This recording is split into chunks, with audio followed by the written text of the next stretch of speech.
Ésaïe, chapitre 19. La prophétie contre l'Égypte.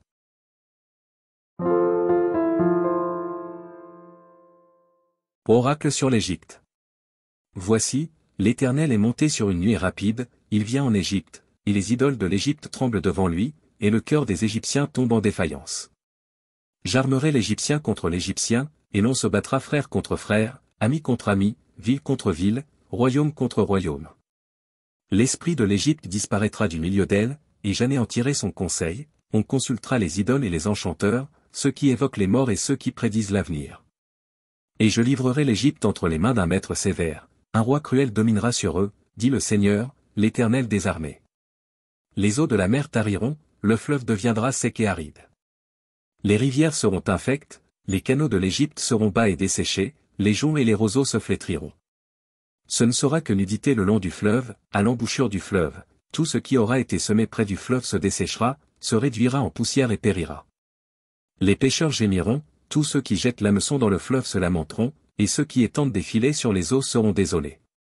Ceux qui travaillent le lin peigné et qui tissent des étoffes blanches seront confus. Les soutiens du pays seront dans l'abattement, tous les mercenaires auront l'âme attristée. Les princes de Tsoan ne sont que des insensés, les sages conseillers de Pharaon forment un conseil stupide. Comment osez-vous dire à Pharaon, je suis fils des sages, fils des anciens rois? Où sont-ils donc tes sages? Qu'ils te fassent des révélations, et qu'on apprenne ce que l'Éternel des armées a résolu contre l'Égypte.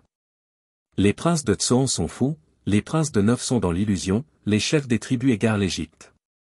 L'Éternel a répandu au milieu d'elle un esprit de vertige, pour qu'il fasse chanceler les Égyptiens dans tous leurs actes, comme un homme ivre chancelle en vomissant. Et l'Égypte sera hors d'état de faire ce que font la tête et la queue, la branche de palmier et le roseau. En ce jour, l'Égypte sera comme des femmes, elle tremblera et aura peur, en voyant s'agiter la main de l'Éternel des armées, quand il la lèvera contre elle. Et le pays de Juda sera pour l'Égypte un objet d'effroi, dès qu'on lui en parlera, elle sera dans l'épouvante, à cause de la résolution prise contre elle par l'Éternel des armées. En ce temps-là, il y aura 5 villes au pays d'Égypte, qui parleront la langue de Canaan, et qui jureront par l'Éternel des armées, l'une d'elles sera appelée ville de la destruction. En ce même temps, il y aura un autel à l'Éternel au milieu du pays d'Égypte, et sur la frontière un monument à l'Éternel. Ce sera pour l'Éternel des armées un signe et un témoignage dans le pays d'Égypte, ils crieront à l'Éternel à cause des oppresseurs, et il leur enverra un sauveur et un défenseur pour les délivrer.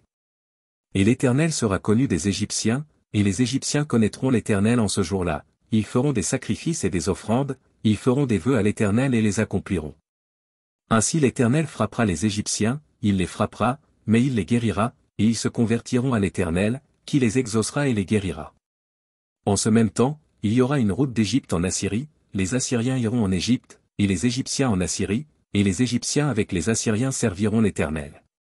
En ce même temps, Israël sera, lui troisième, uni à l'Égypte et à la Syrie, et ces pays seront l'objet d'une bénédiction. L'Éternel des armées les bénira, en disant, béni soit l'Égypte, mon peuple, et la Syrie, œuvre de mes mains, et Israël, mon héritage.